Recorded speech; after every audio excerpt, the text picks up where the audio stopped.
बिहार की राजनीति में एक बार फिर विवाद आ गया है। जी हाँ, नमस्कार, आप देख रहे हैं सिटी पोस्ट लाइव। मैं हूं सृष्टि राज। जहां राष्ट्रीय जनता दल के विधायक रितलाल यादव पर गंभीर आरोप लग रहे हैं। जी हां, फिर से उन पर गंभीर आरोप लग रहे हैं। क्या है पूरा मामला और क्यों मैंने ऐसा कहा, इसके ऊपर विस्तार में जानकारी देंगे हमारी सहयोगी मुस्कान। तो मुस्कान, रितलाल यादव के खिलाफ किस प्रकार का मामला फिर से दर्ज हो गया?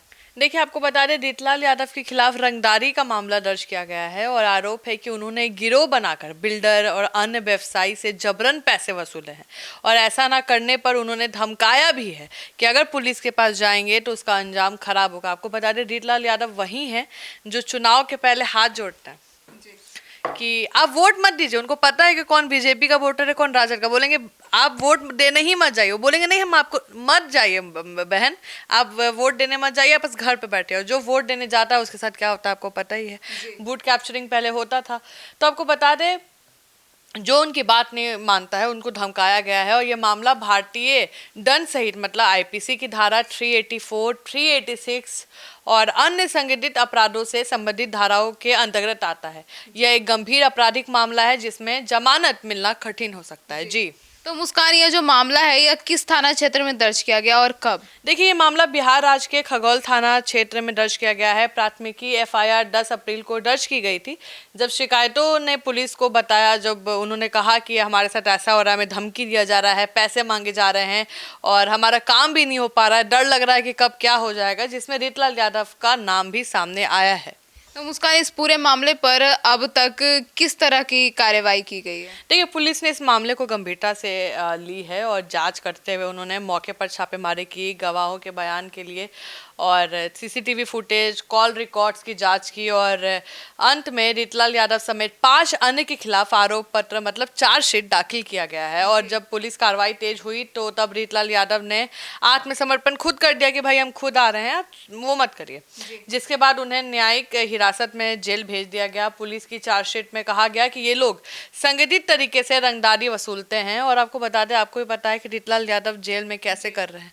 उनको बिल्कुल बंद कर दिया गया है। पहले तो वो थोड़ा घुल मिल रहे थे, सुनने में आ रहा था कि अनंत सिंह से पूरा बात कर रहे हैं, लेकिन पुलिस ने देखा कि भाई इनकी तो दोस्ती बहुत अच्छा चल रहा है, इनका साला भी था, सबको अलग कर दिया गया। और रितलाल यादव को एक होता ना मेंटल स्ट्रेस, मतलब होता है आप किसी को जेल में आप एक रूम में बस बंद कर दीजिए, वो पागल हो जाएगा। तो अब रितलाल यादव की जो हरकतें हैं अब वैसी ही हो रही है। जी तो मुस्कान, इस पूरे मामले में और कौन कौन आरोप गिरफ्तार? पुलिस ने, बिल्कुल सही कहा आपने सृष्टि, पुलिस ने कुल 6 लोगों के खिलाफ आरोप पत्र दाखिल किया है, जिनमें विधायक रितलाल यादव प्रमुख नाम है और शेष जो 5 नाम और है अब तक सार्वजनिक नहीं किए गए हैं। जो नाम सबसे ज़्यादा राजनीति में चलता है उसका नाम पहले आता है। आप समझ जाइए, ये मामला भी न्यायिक प्रक्रिया में होने के कारण गोपनीय रखी गई है। सभी आरोपियों पे संगठित गिरोह का हिस्सा बनाकर रंगदारी मांगने का आरोप है और इनके नाम जल्द सामने आएंगे। जी तो मुस्कान, क्या रितलाल यादव को अब बेल मिल सकती है, जमानत मिल सकती है? देखिए, इस मामले में जमानत तो बहुत कठिन है सृष्टि। आपको बता दें, आरोप गंभीर आपराधिक प्रकृति के हैं। आप किसी को धमकी दीजिएगा, आप ग्रुप बना के एक आदमी को डर लीजिएगा, जबरन वसूली करिएगा। चार्जशीट दाखिल हो चुकी है और पुलिस ने उनके गिरोह को चलाने वाले सबूत पेश किए हैं। यदि कोर्ट को लगे कि आरोपी गवाही जो भी गवाह दे रहे हैं उनको प्रभावित कर सकता है तो या सबूत नष्ट कर सकता है तो जमानत नहीं दी जाती है। आपको बता दें, हालांकि उन्होंने वकील न्यायालय में जमानत याचिका दायर कर सकते हैं, लेकिन निर्णय न्यायालय के विवेक पर ही निर्भर करता है। जी तो मुस्कान, अगर आरोप साबित हो जाते हैं तो सच्चा जो सजा है वो कैसे क्या मिल सकती है? देखिए, यदि आरोप साबित हो जाते हैं तो भारतीय अगर आईपीसी की बात करें तो उनके अनुसार रितलाल यादव और उनके जो साथी हैं 3 से 10 साल जेल में सजा काटेंगे। आप समझ जाइए, धारा 384, 386 के तहत, साथ ही भारी जुर्माना, तो आपको फाइनेंशियल नुकसान तो होना ही है।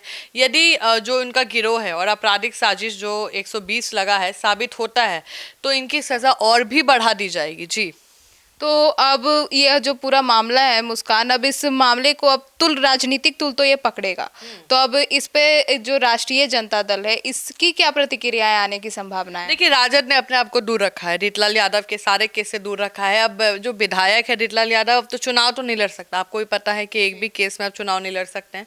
अब राजद अपना दूसरा सब्स्टिट्यूट देखेगा, भाई रितलाल के बाद कौन है। और रितलाल का तो अब समझिए राजनीतिक करियर तो खत्म हो गया, क्योंकि इस केस से निकलना मुश्किल है। अब 10-15 साल के बाद आइएगा तो आपका क्या रहेगा, आपको कौन याद रखेगा? जो आपका अभी नॉर्मल बात है, जो अभी आप Generation change हो जाएगी। बिल्कुल, और वो कंट्रोल भी आपका पब्लिक में नहीं रहेगा। पब्लिक पहले आपसे डरती थी, आप कहते थे कि एक पत्ता नहीं हिलता है दानापुर में मेरे इजाज़त के बिना, तो अब तो पूरा पेड़ हिलेगा।